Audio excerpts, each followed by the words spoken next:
Time of the gentleman has expired. The chair now recognizes the gentleman from Texas, Mr. Green, ranking member of our Oversight Investigation Subcommittee. Thank you, Mr. Chairman. Thank you, also, ranking member. Madam Chair, thank you for being here today. I believe history will be kind to you, as well as to Chairman Bernanke. What you did was extraordinary in a time of great crisis. And I just don't believe those who look back, those who look through the vista of time, I don't believe that they will see these as unkind, unfair, unwanted, or imprudent things. I think that they will judge you well, and you will be treated very well by history. Now, just a few things. I'm going to do my best to stay away from Wells Fargo. But I must tell you, it's difficult. Simply because, for one reason, if I may just mention this one, the $185 million in penalties is, according to some standards, about 3 days of profits. So this becomes a line item under the cost of doing business. So it's hard. I have some other things, but first let me do this. Let me just discuss with you the whole notion of too big to fail. Madam Chair, there's a bit of doublespeak taking place because a good many people, when they speak of too big to fail, they mean that there will never be another bank that will fail, as opposed to what I believe most people understand the case to be, not have a bank that's so big that when it fails, it creates misery throughout the economic order. That's what we're talking about. It can fail.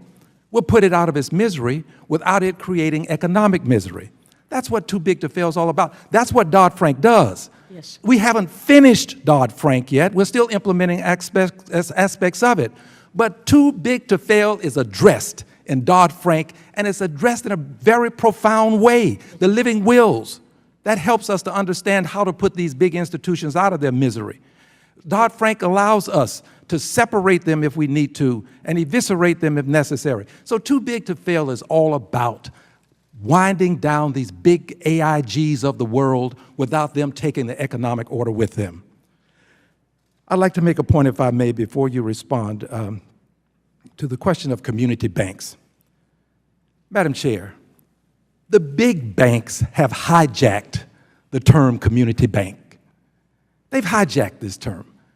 You and I understand that most banks in this country are under $1 billion. Most of them, probably 89% thereabout. Right. Under $1 billion. Well, the big banks have concluded that you can be a $50 billion bank, a $100 billion bank, and still be a community bank. Therein lies the problem.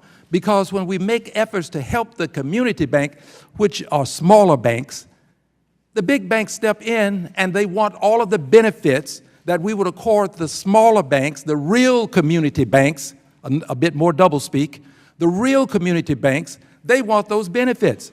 I applaud you for what you're looking at. I've read your statement, and you want to do something about this, an 18-month examination cycle.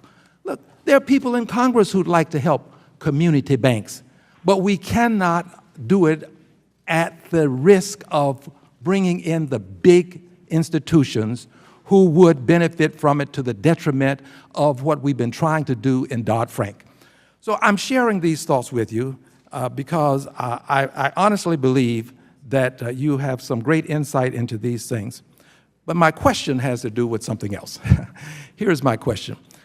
Given what we've done with the QE and all of the tools that you've utilized, how important is it for us to have some investments in infrastructure? Both presidential candidates have talked about it.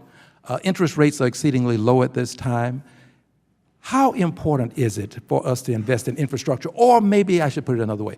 Would infrastructure investments be helpful in promoting sound economic growth? I welcome your answer. Well, I guess my perspective is that we've had very disappointing pace of growth in the U.S.